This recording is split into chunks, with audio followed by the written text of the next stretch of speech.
nabanor iti alad kan kulungan. Aladan tayo ti may isa nga ba na gapus ti banor na kada tayo nga tayo kahit nga mapukaw. Kanuray na gini tarakan tayo ti importansya damat kada tayo. Kulong tayo suda gapus ta aywan tayo kan kahit tayo nga protektaran ni suda karkaro dagiti nakapsot tayo. Nagiti piyat na nagiti babasit tayo nga taradan. Da mga isinsimpak tayo ti kulungan. Kulungan iti tarakan ta request mo ti man ti karuba nga isimpa. Yang uray man maisimpa dagiting balay ti tarakan.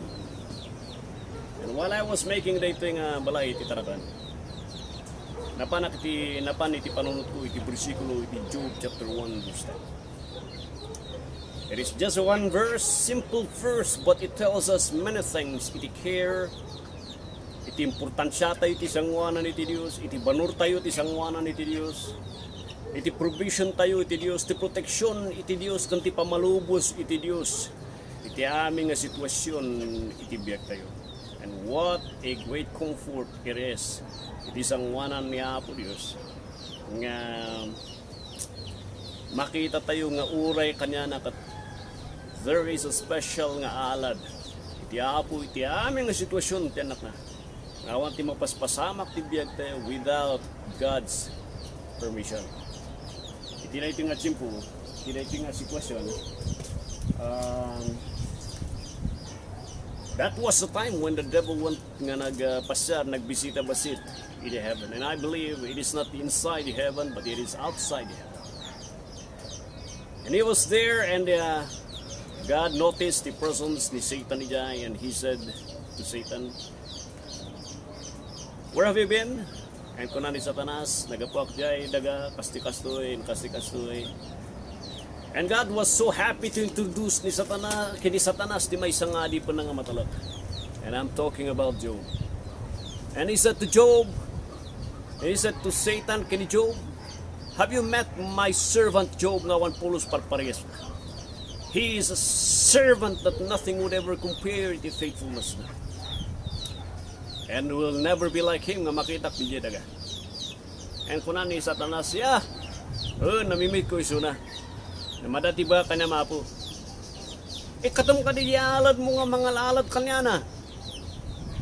Ikatom ipalubos mo ka di Apo Diyos. Ikatom di jay. And I told you, ikatom di alad mo iti pamilya na, ti salunat na, dagiti anak na, dagiti ublantis na. And I tell you to your face, he will curse you and he will hate you.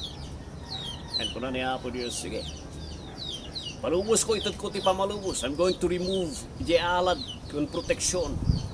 Proteksyon ko kanya na. But don't you ever take his life.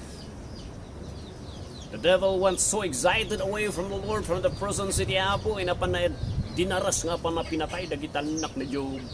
Apan na pinatay dagiti ublantis ni Job. Inaala na dagiti sanikwa, tinakaw na dagiti amin nga ada kanya nga nabanor.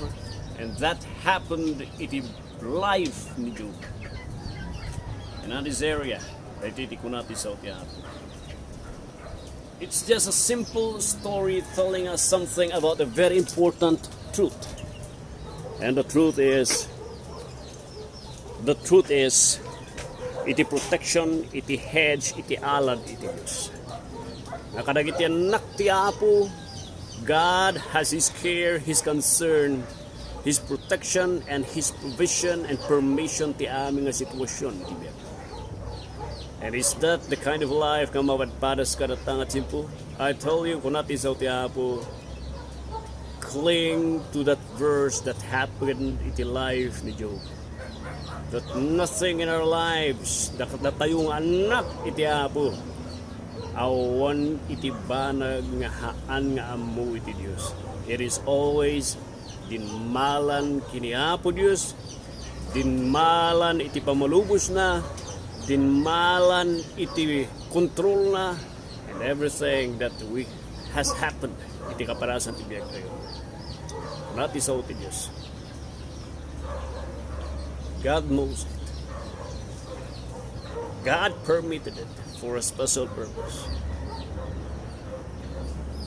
And God cares for His people. Oh, my friend, When you go around, yarubayan nyo, makita dagiti alad, dagiti karubayo, kan alad nyo mismo ngayon simpayo. Be reminded nga kasanak iti Apo. The same thing is true. Ada ti alad iti Diyos. Ada kayo nga. Job 1:10. God bless. Kapsan. God bless.